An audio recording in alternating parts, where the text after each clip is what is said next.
Shalom, shalom, mes frères et sœurs dans les Seigneurs. Que Dieu vous bénisse. Ce soir ou cette nuit, je veux dire à quelqu'un,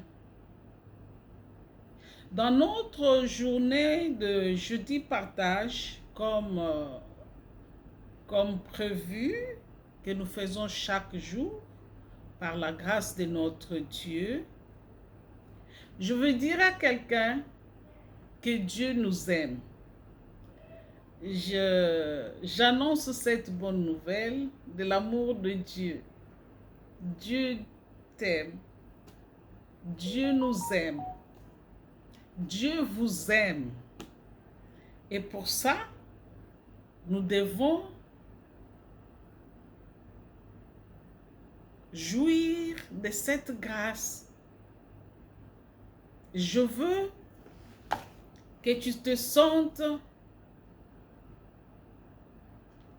la personne bénie de cette nuit, la personne favorable à Dieu cette nuit, parce que il vous apporte la bonne nouvelle. Il me demande de vous annoncer qu'il nous aime, qu'il vous aime. Shalom. Oui, par la grâce de Dieu, nous allons parler aujourd'hui des épreuves des innocents. Nous voulons parler des épreuves des innocents. Et de ces épreuves des innocents, nous avons voulu parler de cette personne de Job. Quand nous lisons les livres de Job, nous constatons ensemble que c'est un livre qui a les mots-clés, les épreuves. Et dans ces passages ou dans ces livres de Job, la parole nous démontre ou nous parle des épreuves auxquelles Job a été confronté. Dans la Bible, nous avons 5 livres poétiques. Nous avons le Cantique de Cantiques, nous avons Proverbes, nous avons Psaumes, nous avons Ecclésiaste et Job. Donc ces 5 livres nous parlent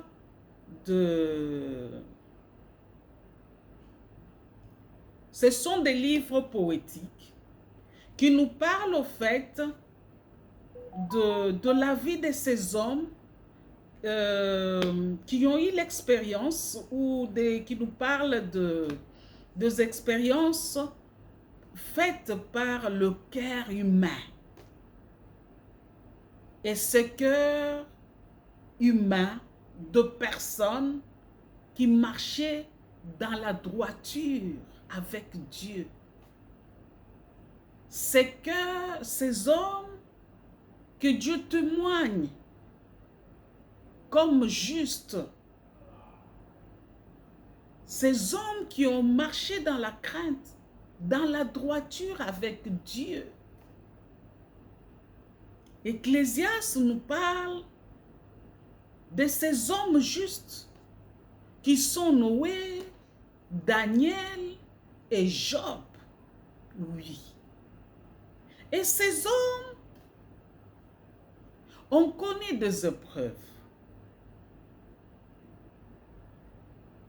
Mais c'était des hommes justes. Le pourquoi aujourd'hui nous avons voulu parler des épreuves des innocents, mais du modèle de Job.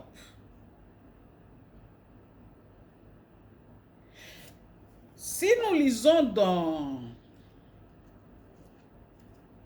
dans Ecclésiaste 14, chapitre 14, verset 14,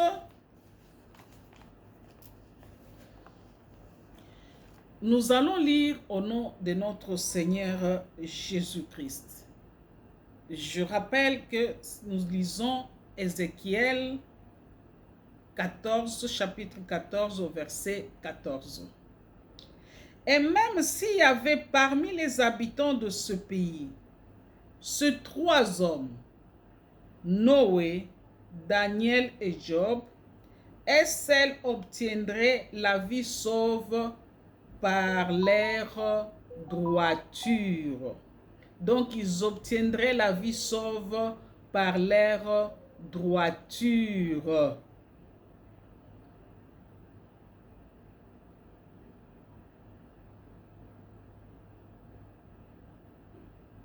Ézéchiel dit qu'ils subiraient eux-mêmes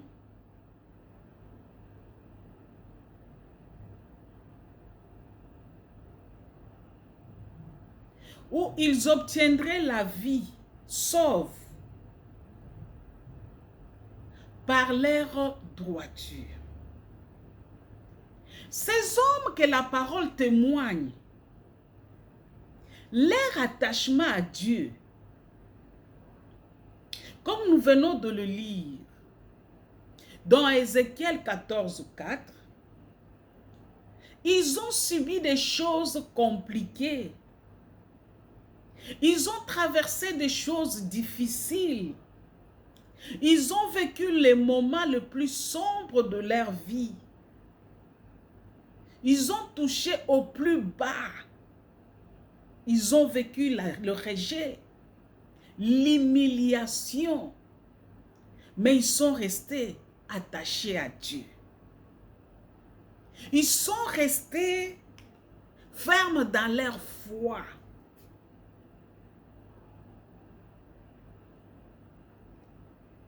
Les modèles de Job ici, quand nous lisons dans la parole de Dieu, il nous est montré que Job, c'était un homme épanoui, un homme béni, richement béni, abondamment béni. Quand on dit béni au vrai sens du mot, il était complet dans sa bénédiction. Job avait un foyer complet. Il avait femme, il avait enfant, il avait la richesse, il avait son bonheur, il avait sa joie. Bref, c'était un homme complet et épanoui. Et au-delà de tout ça, Job avait Dieu. Job marchait dans la droiture. C'était un homme de foi, un homme juste. Dieu s'est tapé la poitrine pour son fils Job. Dieu pouvait dire, j'ai mes enfants sur terre, sur qui je peux compter et personne ne peut les désorienter de mon chemin. C'est Job, c'est Daniel, c'est Noé. Vous savez, pour la petite histoire de Noé, Dieu l'a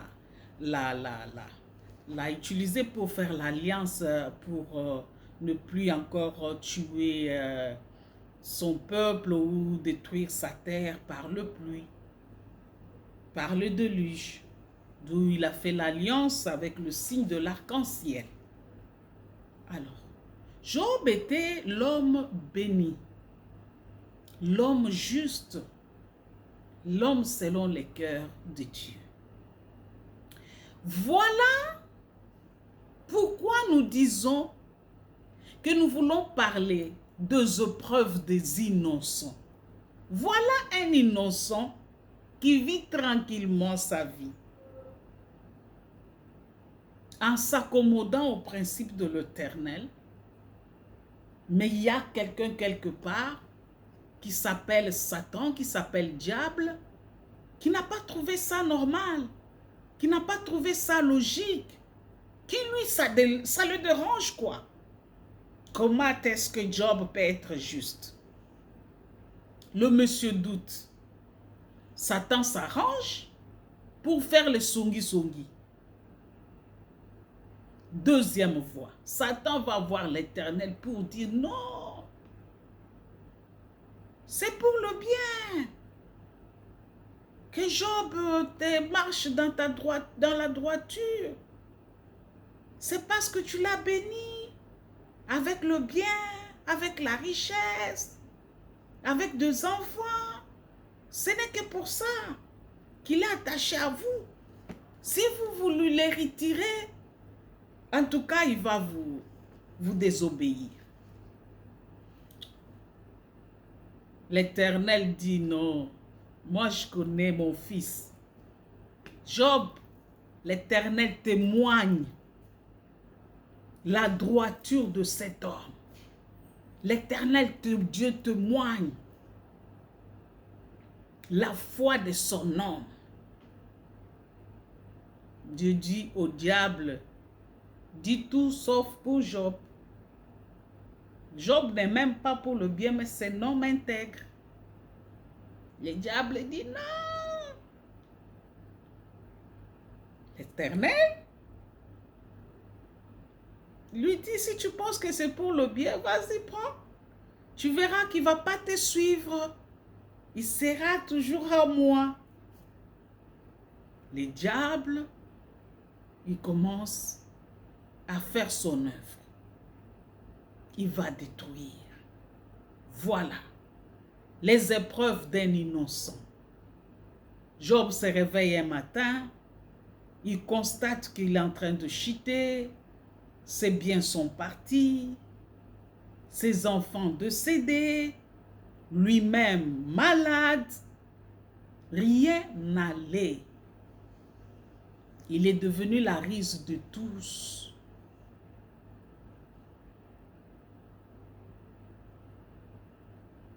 Même les gens se sont moqués de Job.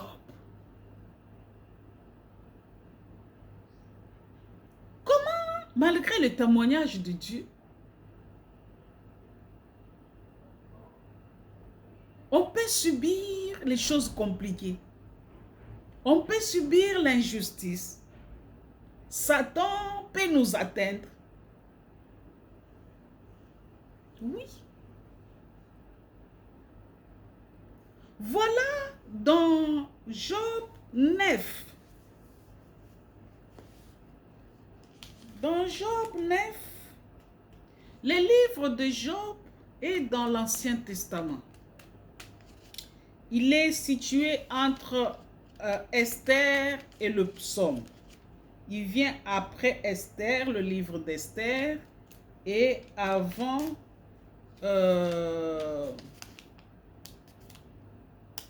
le livre de psaume. Voilà. Quand nous allons dans le passage de Job, chapitre 9, verset 25, nous lisons au nom de notre Seigneur Jésus-Christ. Mes jours ont fui plus vite qu'un argile coureur. Ils se sont coulés, mais sans voir le bonheur. Ils sont glissés rapides comme un juif de jaune, donc le vol d'un aigle qui fonce sur la proie. Nous allons voir dans... Ça, c'est la version Semer. La version Louis II nous dit... Excusez-moi, la version Louis II... la version Louis II, je laissais la Bible de l'autre côté là. La version Louis II nous dit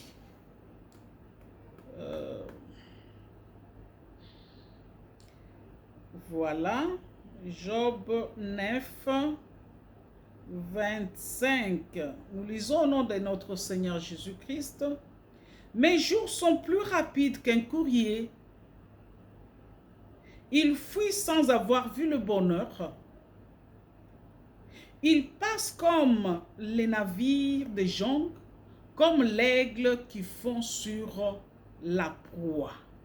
Donc le verset 25 et 26 sont presque similaires. Ça parle pratiquement de la même chose. Excusez-moi. Mes jours sont plus rapides qu'un courrier. Il fuit sans avoir vu les bonheurs. Job dit, ces jours fuient comme un courrier.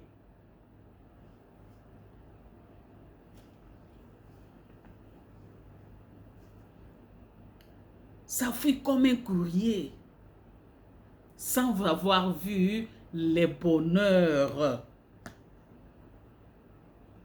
Job passe dans les épreuves et il constate que les jours s'en vont comme un courrier. Ça veut dire que ça passe rapidement, ça passe vite. Il ne voit pas la joie, il ne vit pas la joie, il ne vit pas le bonheur ou il ne veut plus le bonheur. Il ne veut plus la joie qu'il avait. Ça passe rapide, comme un courrier. Les courriers, c'est rapide. Quand on transmet le courrier, vous ouvrez, vous lisez, et puis ça passe. C'est très rapide. Même dans les traitements des courriers, ça passe rapide. Job fait la lamentation. Mais malgré ça, il garde sa foi en Dieu. Job reste fidèle à Dieu. C'est quoi un innocent? Un innocent, c'est quelqu'un qu'on accuse faussement. Quelqu'un qu'on responsabilise d'un mal qu'il n'a pas fait. Quelqu'un qu'on responsabilise d'un acte qu'il n'a pas posé. C'est ça un innocent. Qui n'est pas concerné par ce dont on lui reproche. Mais on l'accuse pour ça. On les fait subir des conséquences pour ça.